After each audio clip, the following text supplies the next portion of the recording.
Hello, everyone. Welcome to our webinar called Inspiration from Sweden in Corporate Sustainability Leadership. That is sponsored by the BU Alumni Association. I'm just going to give it a few more seconds to allow as many participants to join. It always takes a little while for people to trickle into one of these webinars. But we will get started really soon. We have two very interesting panelists here who will share their experiences and their views on sustainability issues. So of course, this week is Earth Week. So this event focused on sustainability was very much scheduled with that in mind. My name is Henrik Selin. I'm the Associate Dean for Studies in the Pardee School of Global Studies, where I'm also an associate professor. And it's my honor to moderating the talk today. So a couple of housekeeping notes. Today's presentation will be recorded and it will be available through BU Alumni Relations at a later date. We have two very interesting speakers here today, our two panelists. And they are very much looking forward not to this discussion, but also to answering questions from you. So at the bottom of the screen, there is the Q&A function. And throughout the webinar, anyone who is in the audience is welcome to go there and ask questions. And then towards the hour here with us, we will open it up and we'll start going through at least some of those questions in the Q&A, depending on how many that we are getting. So we have two distinguished panelists here today. The first one is Elaine Weidman Grunewald, who is coming to us from Stockholm, Sweden. Elaine is an expert on global sustainability issues. She has worked extensively on sustainability issues in the private sector across multiple different sectors and multiple companies. She spent nearly 20 years working for Ericsson, one of those almost iconic Swedish corporation. And it was founded in 1876. There she was the Senior Vice President and Chief Sustainability and Public Affairs Officer, and as such, she was a member of the executive team. And if you're in the audience and if you're a certain age, then one of your first cell phones might very well have been an Ericsson cell phone. Elaine is also co-founder of the AEA Sustainability Center, which is a center for identifying, measuring, and governing ethical and social implications of AI and data-driven technologies. She's also active in a number of boards on a number of other companies in Sweden, and she's also been working with the UN, where she's been on the Broadband Commission for Sustainable Development, the UN Sustainable Development Solution Networks, and others. Our second, and of course, I almost forgot that, an important part here is that Elaine holds a master's degree in international relations and environmental policy from what is now the Pardee School, the school that I am now the associate dean for, so I should certainly remember to mention that. Our second panelist is Henrik Henriksson, and it's an honor to have you here. Henrik is the CEO of the Scania Group. The Scania Group is also another iconic Swedish company that with roots going back to the 1890s.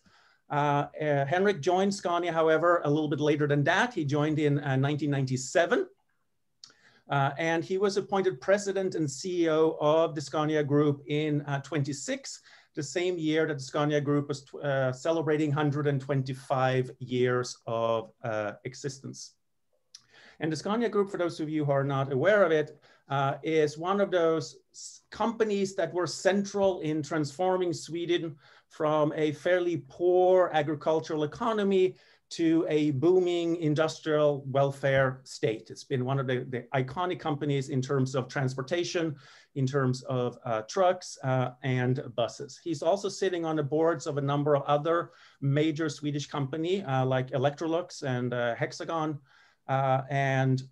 He's also the chairman of the European Industry Association for Heavy Commercial Vehicles. Henrik holds a bachelor degree in science and business administration from Lund University in Sweden, and he's also studied at the Stern School of Business and Edinburgh University. And if you're wondering why there are two Henriks on the call here, it's because we are children of a certain age in Sweden where Henrik was a very, very popular name. And I believe we also overlapped a little bit as Lund at Lund University. We were undergrad students there, at least partially at the same time, although I don't think we ever met at that particular moment in time. So it's an honor to have both of you here. So thank you very much for joining us and BU Alumni Relations. So one of the main reasons for why you are here, the two of you specifically, is that you have co-authored a book titled Sustainability Leadership. And if there's something that we need today, it's both leadership in general and leadership around sustainability issues. So my first question to you is, what does sustainability leadership means to you? And why do you think that that particular kind of leadership is necessary? Thanks, Henrik, and it's great to be here. And I'll start with that question. And really, it's important to know that when we talk about sustainability leadership in our book, we're really looking at it from the private sector or the corporate sector. So you could have lots of different views on what that means. But at the essence of what we tried to grasp in the book is that it's when you're integrating considerations for society and the planet into your broader leadership approach. So, you know, on the highest level, it's about establishing a sense of purpose for your company that's going beyond profit. And a lot of that is intrinsically tied to leadership and bringing teams along with you. It's not enough if you have one CEO or one senior leader, you know, waving a sustainability banner. It's about how do you bring the whole company along with you. And fundamental to that, and what we talk about in the book, is how we define purpose. I mean, purpose is kind of a buzzword today. You hear a lot about purpose-driven companies, and a lot of companies get that wrong because they make it more like a marketing slogan or banner. But for us, we define purpose as what is that one thing that your company can do better than any other that brings value to society? And it's a cause greater than profit. So that's kind of the core of sustainability leadership for us, but also just the word leadership by definition means that you're doing something great or extraordinary. So in sustainability today in the corporate world, a lot of companies think, okay, now we've done our sustainability report. We're so sustainable and we're done with everything, check in the box. But, you know, for us, sustainability is really about creating something that's alive and integrated into all aspects of the company that enables you to, you know, reduce your negative impacts while you can enhance the positive ones. And, you know, really authentic, purpose-driven businesses are built on trust and transparency. And trust is so fundamental to personal leadership. So I guess we would say, to make a long story short, that sustainability really starts and ends with leadership. And that's never been more evident than today. And even during Earth Week, as you point out, that there are growing expectations on companies. You know, everyone is supposed to take a stand on issues, and we'll come back to that. But I want to just hand over to Henrik as well, because I know he has a lot to say on the question of leadership as well. No, thank you, Elaine, and thank you, Henrik, for that great introduction, and great to be with you all live today.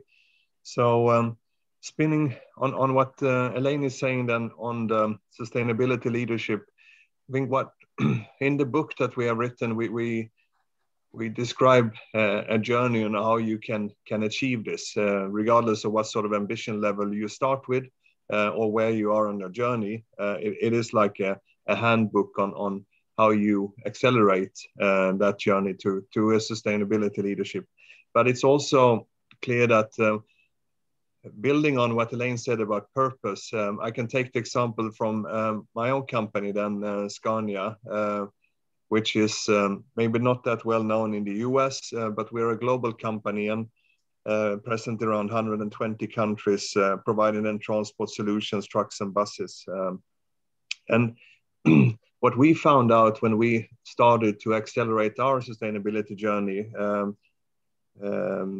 then really maybe 6-7 years ago, was that we tried to connect it to the core values. So creating a clear purpose of the company. In our case, it was to drive the shift, we call it, drive the shift towards more sustainable transport solutions.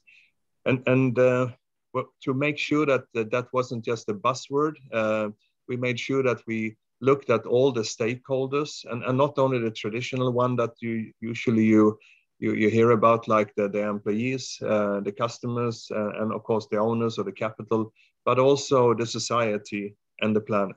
And those two at the end are very important, that you find a purpose that is addressing all these 5 stakeholders, and especially the last 2. And then at the same time that you anchor it in something that people recognize. You cannot build sustainability as a side project or as something that you add on top. You have to integrate it into everything you do. And that's why that purpose also have to build on the core values that you have in your company, or if you call it your DNA, or sort of something that sticks with people so that they recognize it. In our case, it was based on a lean journey that we started back in the 90s, lean manufacturing, lean principles. And if you think about lean and sustainability, there is a lot of similarities, and we were able to build a bridge between the two. And that way, 50,000 employees in the company very quickly felt that this is us, this is we understand why sustainability is important. So I think to anchor it as part of the leadership in your core values is very, very important.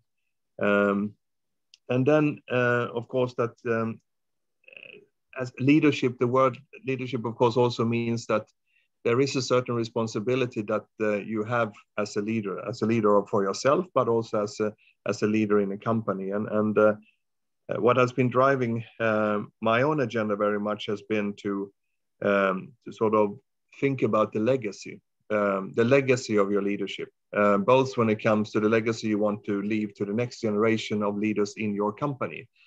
Basically, that you need to keep the campfire burning, and now it's my time to sort of keep it together with my colleagues in my leadership team, but also to make sure that we hand over then an even stronger company to the next generation. But also the legacy when it comes to leadership towards your family. In my case, then my 2 young girls that are 10 and 12 years old, that you hand over something better when it comes to the world as well. So. And I think this we describe in many aspects in the book as well. But it is about the legacy, and I think that should be very much a driving force, regardless if you were in the corporate world, or if you're in politics, or if you're in a whatever organization you're into. Thank you. Yeah, so you have written a very interesting book together, and it's definitely worth reading if you're interested in sustainability more broadly, whether you are sort of interested in private sector sustainability or more societal sustainability. So going back to the book, but also sort of building of what you just said, can you talk a little bit more about, on the one hand, there is corporate leadership, or sort of the leadership of a company, and you have worked for major global companies. But there's also then leadership of the individual, and you have all held leadership position at the very top level of these large multinational corporations. So can you speak a little bit more about not just sort of corporate leadership, but personal leadership, as leadership being a leader, as in being the CEO of Scania or at the executive team of Ericsson? Yeah, I mean, the personal leadership part of it, I think one of the most important elements of that is being, well, you have to be convincing if you're going to try to bring on, whole organizations around you, but more important is being true to the topic. So I think it's really important to be authentic and to walk the talk, and to make sure that anything you're encouraging others to do, you're doing it yourself. And we talk about in the book leadership starts at the top. And that's also about being a role model and being the one who can help spark or create a mission or a vision, but certainly not the one who should execute it. You know, it's about delegation as well. And that is, you know, when we come into sort of Sweden and in this conversation, we'll come more into that, but Sweden is very, has a lot of delegated responsibility in companies. So it's about believing in other people and helping them to, in the case of sustainability, figure out how they can be a champion in their own role that they themselves have, not just you in your role. So that is maybe one reflection, but Henrik, I'm sure you have more. No, but I think you're spot on. And I think it's I mean, if you want to, because very often sustainability is about transformation. It's about a journey that you need to initiate, and that has to come from the top. And that's what we find from all these interviews that we have done with everything from startups to sort of old big dinosaur companies like Scania and Ericsson. I mean, we see then that if it's not the tone from the top coming through, it's difficult to get it going. On the other hand, then I think it's important and quickly also to make sure that you get everyone on board in the company, because if you're going to succeed in this, you cannot run it as a project. And just as an example, at Scania, we don't have a sustainability strategy. We have a sustainable strategy, one strategy for the whole company, but sustainability is built into all the aspects of our strategy.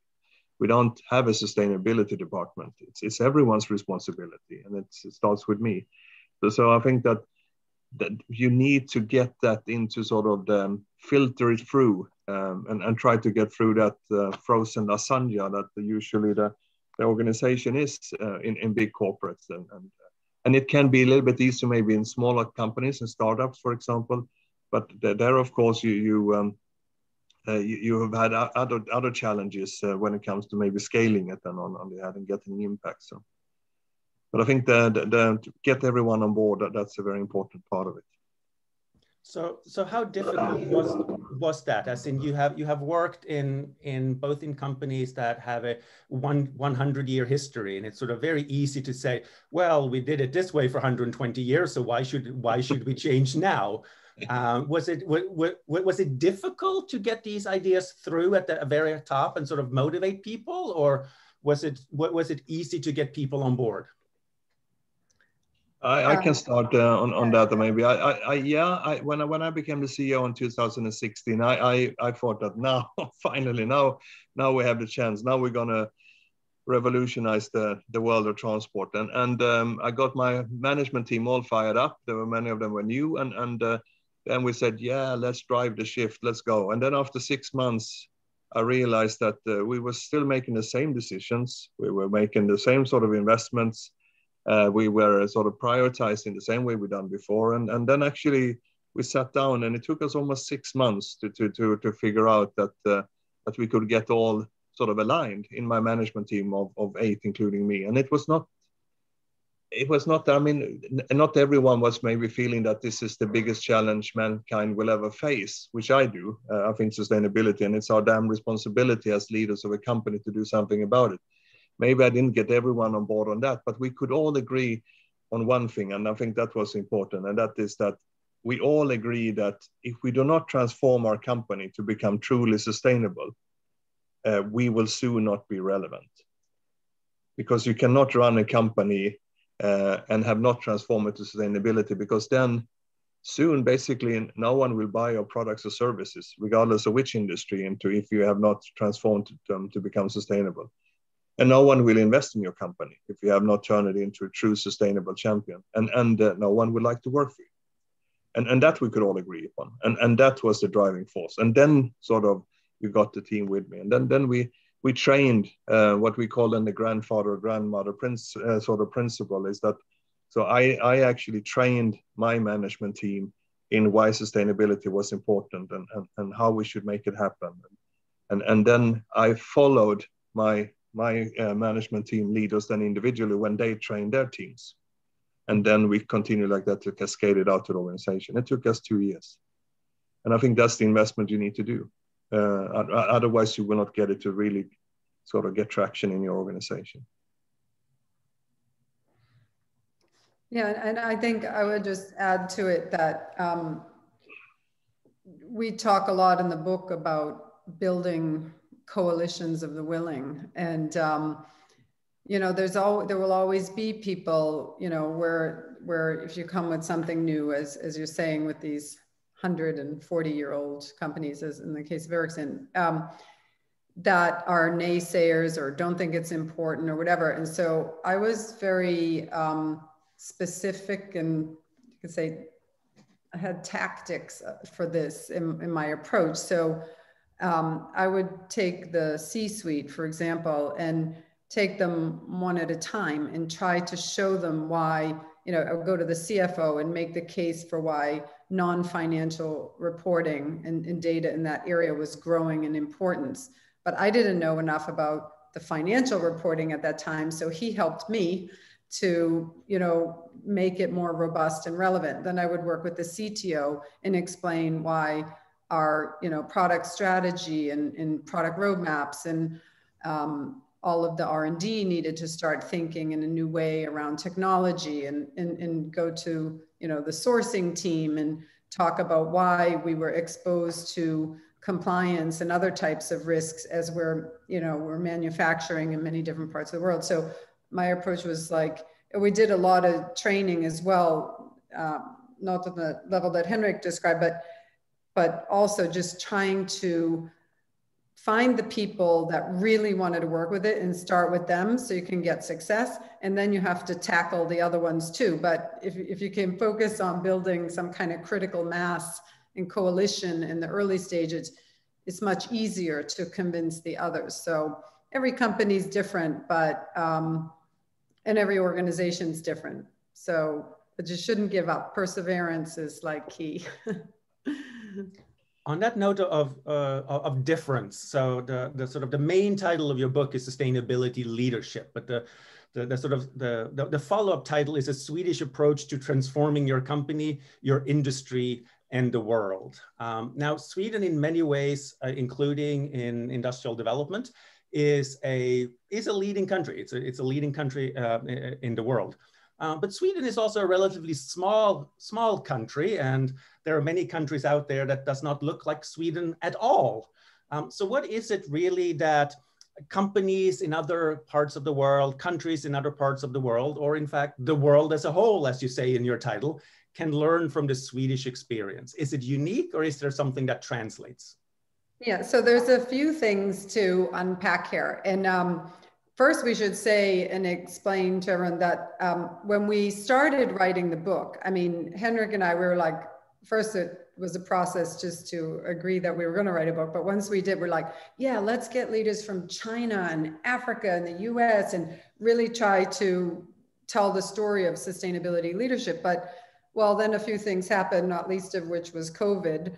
And we realized how impractical it would be to, you know, travel all over the world. But the one thing about the book is we present a model and a roadmap. And we often say we wish this was the roadmap someone gave us, you know, 15 or 20 years ago about how to kind of roll out and increase sustainability ambition. But we have our ideas around that model and that roadmap, but we're telling the story through about 25 interviews that we did with other CEOs of big companies, of startups, of scale-ups, as well as other sustainability experts. So the book is kind of telling a number of Swedish case stories, and they're not, I mean, so we always have to tell people, first of all, we're not saying Sweden's perfect. I mean, there is sort of a brand association with Sweden. When people think of Sweden, they think green and they think of a long commitment to sustainability, which is indeed there. And, you know, Sweden is topping and, you know, all the different surveys and rankings when it comes to these topics. But our point with Sweden was to build on the recognition that Sweden has, but see if we could take those cases and use them as inspiration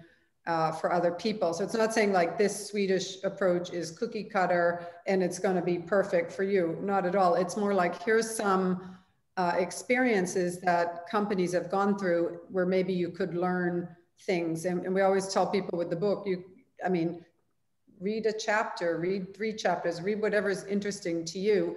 But what we try to call out in the beginning of the book to set the foundation is that during the interviews with a number of Swedish business leaders, there are certain, you could say, national qualities that surface time and again. And those are things like balance and equality. I mean, everyone realizes Sweden has a very different type of work-life balance. There, there's more respect for people in their private time. There's very generous parental leave and all of those things.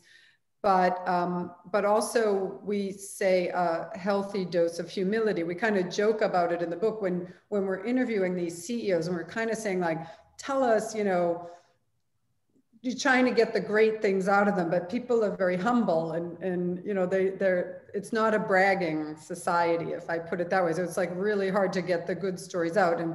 And me being American and Henrik being Swedish, we always, come to this tension in the book. I'm like, we have to tell them more about Sweden. And he's like, no, I think we told them enough.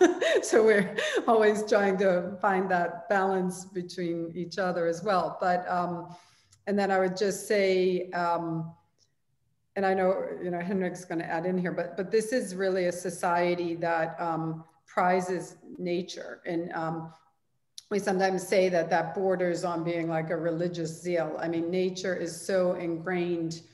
There's a lot of green around Sweden. Sometimes when you're in the big urban mega cities of the world, it's hard to even find a tree anymore. And I think, Sweden is different in the way that you don't have that same urban sprawl. You have a lot of parks, nature that so many people are, using. But Henrik, in you leading big global companies, you maybe have more business angle on yeah, it. no, but I think you're spot on, Elaine. I think, but I think it's also that even if the backdrop is Swedish companies, then that has been interviewed, there many of them, or most of them are. I mean, we're such a small company, so if we want to succeed as companies, we need to be global and we need to be really good at what we're doing, because otherwise we cannot rely on a big home market or something like that. So, but that also means that, of course, what we practice, at least at Scania, and I think this was the same with the other companies that we interviewed as well, is that, of course, the way of thinking we apply in Africa, in Brazil, in India, and in China, and so on. It's all over the world. So it's like a global approach, even if the companies are Sweden and the DNA comes from Sweden. But one thing that I found interesting in some of the interviews was that I think it was the CEO of Electrolux, who said that we asked, well, why is it then that we are in the forefront or fairly good at that sustainability, at least, if I should take this typical Swedish humble approach.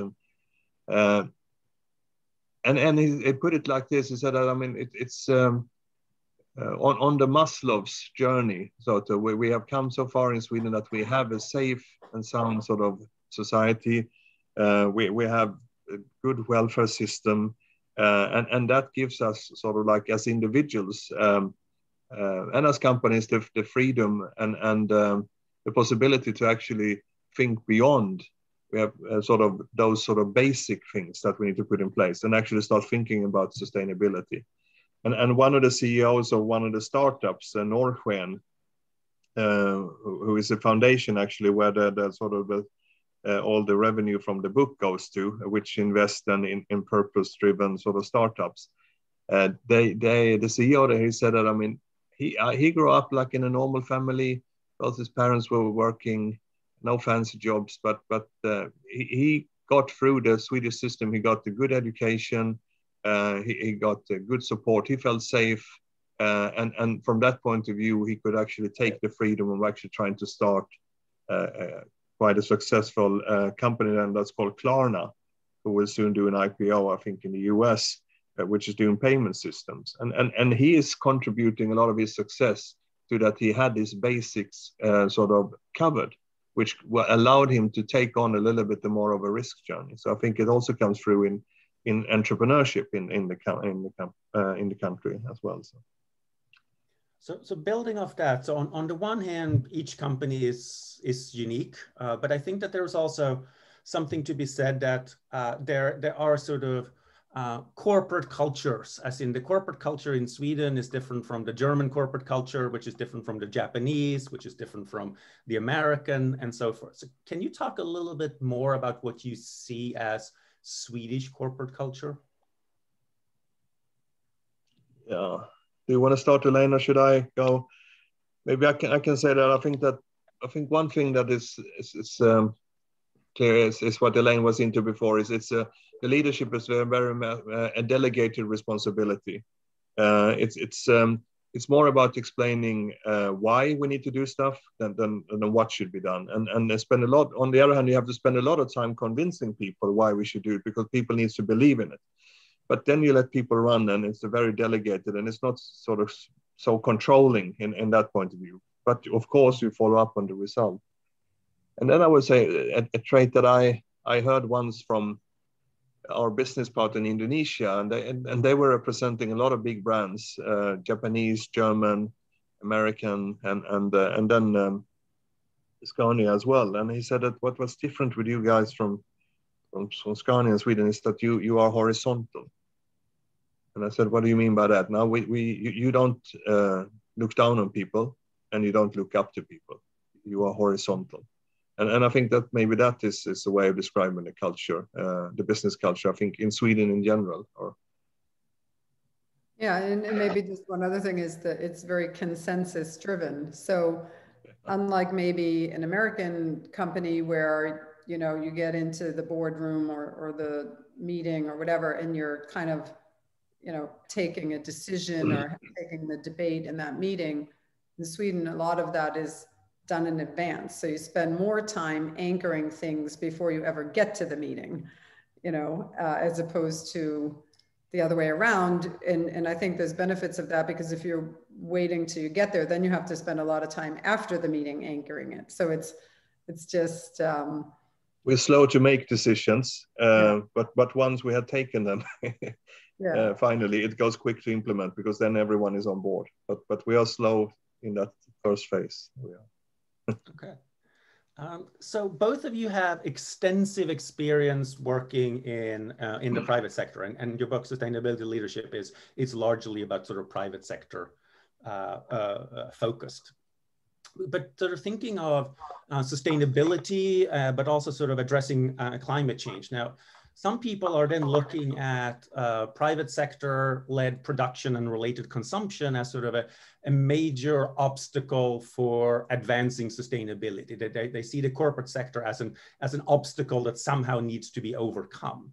Whereas others argue that the private sector is in fact the key to sustainability, that sustainability needs innovation, in sort of technological innovation, but corporate innovation, we need to sort of innovate our economies, and are seeing the private sector as being a absolutely central driver in that. So in this sort of debate between obstacles and essential drivers, what do you sort of see the role of the private sector and the kind of firms that you have been working for?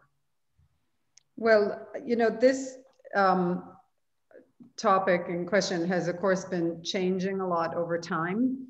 And when I was studying at BU in the early 90s, there was a lot of discussion around like Superfund site cleanups and company liability around pollution. And I remember I was taking some cross courses at BU Law School, which were really about, company cases around pollution and so on. And but as regulatory frameworks kind of kicked in, and then you had like the Montreal Protocol probably being one of the first and most effective global agreements, you could say like over time, sustainability kind of crept up the value chain. And and the issues are still becoming more and more global. Like, you know, we have massive outsourcing of global supply chains. We have issues like climate change that are very global in nature.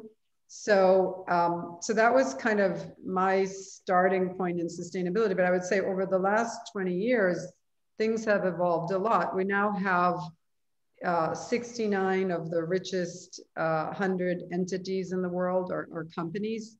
And so I don't know how we can solve the problems that we have today without the private sector resources. And with that, I don't just mean money, although there are now these emerging mega corporations that didn't even exist before, like Amazon and, you know, those ones.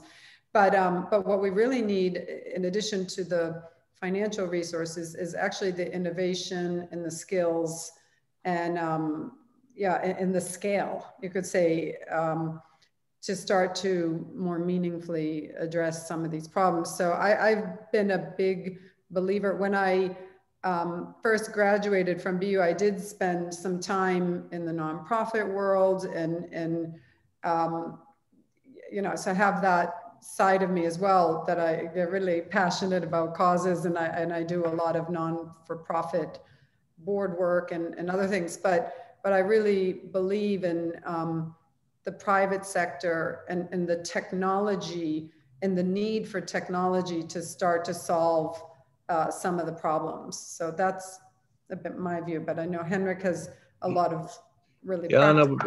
Yeah, so I think that I agree, and we agree, of course, that I mean that we cannot transform our planet to become truly sustainable without sort of the private sector coming in. But on the so the companies will make the difference here, but at the same time, I think you can flip it around as well and say that this is also the greatest opportunity for companies to excel and to sort of gain traction compared to their competitors, or disrupt an industry, or expand your scope by embracing sustainability. And we see a lot of the companies that have succeeded with that. The mindset shift they have done is that actually that you see that sustainability and profitability goes hand in hand, and actually that's the agenda of sustainability is the greatest growth engine you can have in the economy, and as well in companies. So and if you don't sort of like I was into before, if you don't transform, you will soon not be relevant as well. So it's also a matter of survival. So I think that the companies here can do a big, and I think that was the same for us. So that, I mean, but if you want to succeed as a company in the private sector, you can of course not do it alone. That's very important. You need to join hands with academia, with science, to build knowledge and fact-based sort of basis for your transformation as a company. That's what we do, and I would recommend everyone to do that. Link up with science, and also link up with policymakers, politicians, locally and globally and nationally, and then make sure that because sometimes you need to accelerate through incentives or through taking away hurdles that they might not have seen. And there, of course, I also see that companies cannot do it alone, even if you team up with sort of science and academia and build knowledge and so on. You also somehow need to look beyond your own industry sector. At least that's my experience.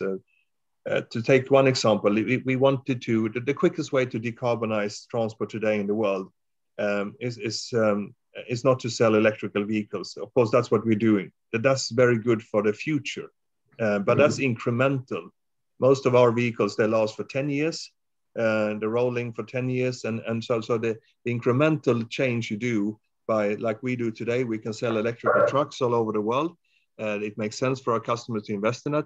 But of course, that takes 10 years for that whole thing to change. And we don't have 10 years because we need to break the curve on CO2 emissions much quicker than that. So how do we address the rolling fleet? And that we do if we start fueling our vehicles that are out there on the road today, instead of fossil, diesel, we should run it on sustainably produced biofuels. And that is possible to do. But then you need to team up with politicians to maybe change, because in many countries they tax these biofuels like they do, for example, with completely wrong, or there is no incentives, or there is policies against plant-based or residual products, wastewater handling and so on, that you could have used as feedstock for these fuels. And then you need to work together with that. But that is not enough sometimes. So then you need to go to another sector. And what we have done in many cases is to try to create this chain of change. And to take one example now from Europe, it is that here we have a transport buyer who decides what the logistical system should be. That's IKEA. They produce furniture. They want to transport those up and downstream in a sustainable way. Then we find a transport company, a German transport company, DB Schenker. Then we find Scania, who can deliver the vehicles. Then we team up with a fuel supplier that will produce biofuels. Then we team up with a farmer community in Poland, who will then use the residual wastewater. And 600 toilets is enough to fuel one bus, for example. And then you take residuals from the farming industry and you bring that. When you come and present this chain to the policymakers in Brussels, they listen to you. If I come there with my other brothers and sisters in arms from other truck and bus builders, they just think that we're talking about their own sick mother, and they don't listen. So I think that you cannot do it on your own. You did mention a linkage with academia and science. I just have to say that the main reason why I ended up in the United States was because I got a PhD fellowship in sustainability from the Knut and Alice Wallenberg Foundation. So I'm personally grateful for that. So I'm here with two very experienced and respected Swedes. But one of the most international famous Swedes right now is Greta Thunberg. And Henrik, you mentioned that you had two young daughters. I think you said they were 10 and 12, if I remember correctly. Yes. So how do you view the role and the importance of the youth movement around climate change that Greta Thunberg and others have helped to launch? There are now other young people in North America and in Africa and in Asia and Latin America that are all stepping up and pushing companies, their parents and societies to take more action on sustainability. From your perspective, how do you see what Greta Thunberg and the other young people are doing? Well, I mean, she's become an amazing force. And I think that, if I think about the classic definitions of sustainability, which are, very much about providing for today without compromising the future, I think what's happened in Greta's time is that the effects of climate change, going back to science that we were just talking about, it's increasingly obvious and pretty indisputable what's happening. And I think she resonates with so many people because she's in that generation that's being compromised and she's angry about it. And I think anyone, as you said, who's like a parent or a grandparent, it gets very personal when you realize that this is not 100 years from now. It's not forever in the future. It's actually, we're seeing sea level rise and so many other storms and everything. So it's becoming very real. But come back to well, what does that mean to companies and the broader sustainability? We did some research on this in the book, and we're looking at different studies, and it's like by 2025, which is just a few years off, millennials will be about 75% of the workforce, and all these studies are showing that having a clear purpose is really an essential element of any career path. It's key to not just talent attraction, but talent retention. And if your company is not true to its purpose, or your organization is not true to its purpose, they will see that. And as Henrik said earlier, you will have a hard time to recruit people, and people will not want to work for you or buy your products. But yeah, I agree, and I think that we see that now. That I mean, it's and every year we're taking around 30 global sort of management trainees coming straight from university, and then I make sure that I meet them all. And the first question they ask, I mean, sort of considering if they would like to come and work for us, and is of course they are hammering you to understand if your purpose is for real, or if it's just a tagline, and the way that they prepare themselves from the questions they ask you. So I would say that today it's a qualifier, but if you have done it right, you will attract some amazing talent that you wouldn't be able to get hold of otherwise. And I think so. So it's a race for talent, and I think one of the tools there, and that's the good thing. It's a win-win for everyone. So I mean, but it is you need to present, and it's not only on the environmental side. We have talked so much about the sustainability side from an environmental, and that's, but of course there's the whole social part as well. And do you walk the talk? Yeah. So I think it's just gonna go in that direction. And Greta, she's doing a great work on raising the awareness on that. So thank you. So we have a couple of questions in the Q&A. So thank you for asking those questions. And if anyone else wants to ask a question, please go ahead and use the Q&A button. So I'm just going to go to the first one that comes from Daisy. What are your thoughts on the concept of social enterprise? Is there a way to integrate this philosophy into private companies' person, or create offshoots, divisions with a purpose for it with for-profit structures?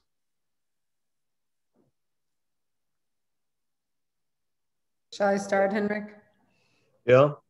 I think that one thing here is you can always create offshoots and divisions, but I think our goal with the book is about how to integrate sustainability, not as a niche or an offshoot, but into the whole core DNA of the company. So, but the concept of social enterprise has been around for a long time. I remember in the 90s, when I was in telecom working with Grameenphone in Bangladesh, and that was for me kind of my first foray into what is a social enterprise. But so, and I don't know if you mean like B Corp or something like that here by social enterprise, but I think that what we're seeing now and what we want to see a tidal wave of is more companies, private companies, integrating purpose into their core structure, their core DNA, and then kind of scaling that up.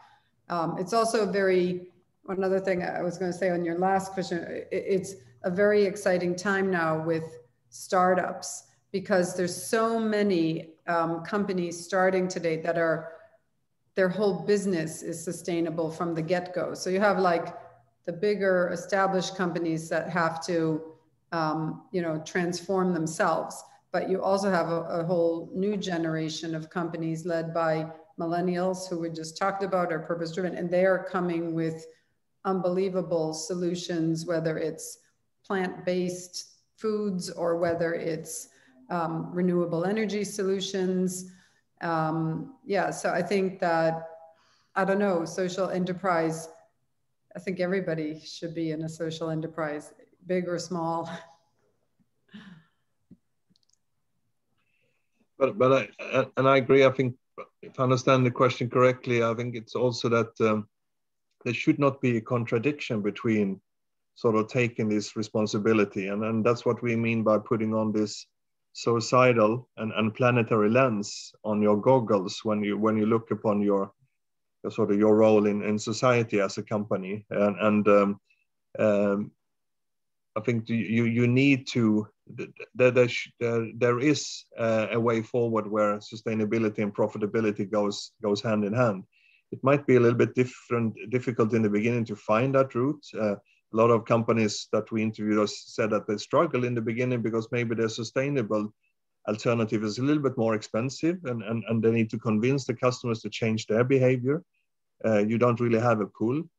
And our recommendation then from the book would be to challenge your business model. And by business model, we mean what is your value proposition, and how do you, and who's your customer then, and how do you charge for that value? And I think that's at least what we did at Scania. We couldn't really get most of our customers, they're small mama papa business. They buy 1 or 2 trucks, they run it for someone else who tells them to go from A to B. And they are the transport buyers. That is our customer's customer. And then we realized that, oops, those are the ones we should address. They are usually bigger organization. They have a corporate statement. They have sustainability targets in their annual report and so on. Let's go after them. And we spend a lot of time investing in understanding our customer's customer. They don't buy anything from us. But once we got into their boardrooms and convinced them, then we brought our customer along. Said, okay, let's sit down, the 3 of us now, and we'll. So I think that you need to tweak your business model to be able to find this connection between sustainability and profitability, but it's there. And then long term, of course, if you don't transform, you're out of business anyway. So far we have talked mostly about for-profit companies. So another question in the chat is from Cheryl Goodrich, who asks, do these principles apply to nonprofits? Are there difference that you see? What advice would you give? So the things that you have talked about, sort of importance of sustainability and leadership, how, if I understand the question correctly, how does that sort of translates into the nonprofit sector? Is there a fundamental difference? Elaine, you said you had sort of done both. I think that a lot of the principles that we write about in the book, for example, around leadership and culture and values, I mean, they're all totally relevant for the nonprofit sector as well as the private sector. The difference might be around what Henrik was just talking about, like around the profitability angle. Well, I would say even nonprofits need to have a clear value proposition and make sure that that's understood, you know, by their stakeholders. But I think, yeah, it is somewhat of a difference when you're talking for-profit and not-for-profit, because a not-for-profit is typically more, you know, mission-driven from the start, whereas a company, it's about, if they're not already mission-driven, it's about helping them to become mission-driven. So I think there are some, I would say that the model we present would be equally as valid. The stuff we write around leadership principles, the different lenses we present on how to look at your impact on society and the planet would all be relevant. But you know, there's some parts that we write about the core business and products and sales that maybe are a little more business driven.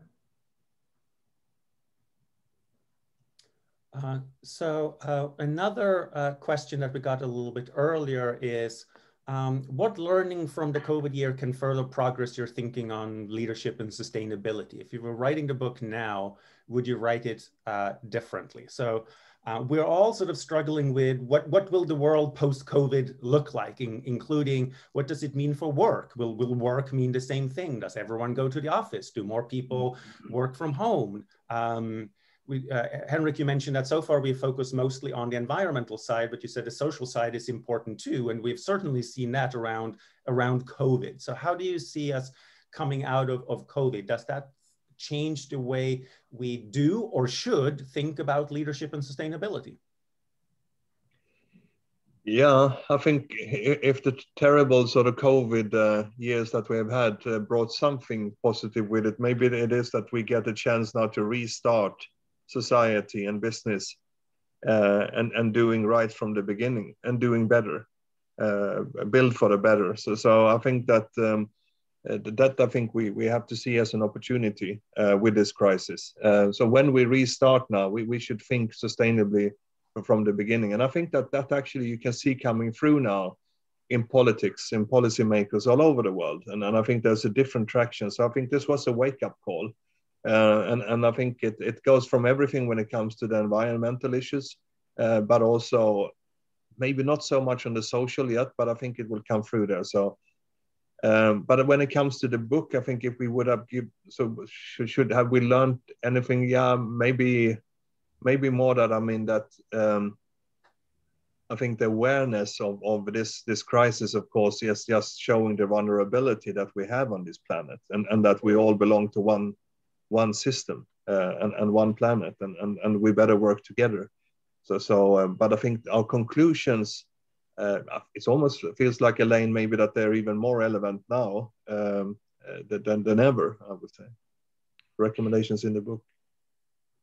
Yeah, I think that COVID highlighted how vulnerable we are, and then that makes people pause and think about climate change and all these issues in a much more real way, because it's here and it's happening. And Johan Rockström, who wrote the foreword to our book, he talks a lot about the interlinkages between different planetary boundaries, and how, you know, COVID and a pandemic is also a symptom of something not being taken care of on the planet, and all the interlinkages between these things. So I think that the importance of sustainability over the last year, if you just look at the amount of funds, going into ESG investing, and I mean, it's just sort of skyrocketing right now. This is probably the year of sustainability, at least in the time, 25 years I've been working with it. I've never seen so much momentum around the topic.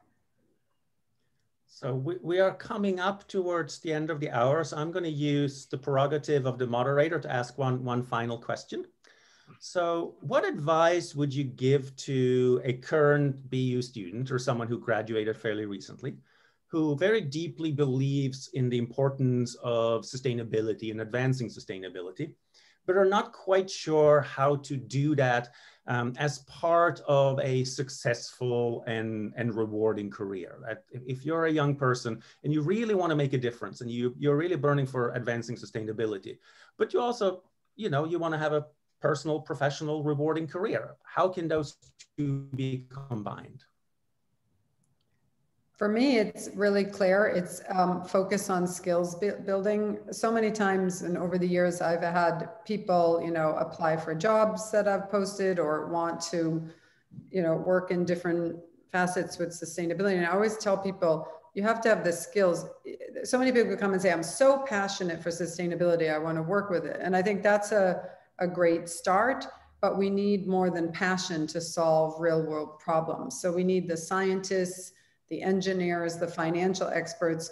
We need to be able to apply different types of subject matter expertise to forward the sustainability agenda. So I think that's a real core issue. And then also, if you are already out there working in a company, try different roles. In Ericsson, over those 20 years, I worked in marketing, I worked in sales, I worked in technology, until I really kind of found my place. So I think don't be afraid to move around. Henrik, I'll give you the last. Yeah, maybe to add to that, I think if you're coming out and as a student now, I would say look for a company with a true purpose, and sort of do your due diligence on these companies, and maybe use our book as a roadmap to sort of test if that purpose is for real. But find those companies, and they are out there. And then when you're into that company, my recommendation would be to find leaders that will believe in your talent, in your drive, in your passion, and for sustainability, and that will be able to harvest that and use that in a diverse team, and that way you will get an exciting journey, I'm sure. So find those leaders. So thank you very much. So what happens is, when you put 3 Swedes in a room, you start the meeting on time and you end the meeting on time. So we have come up on 11 o'clock sharp.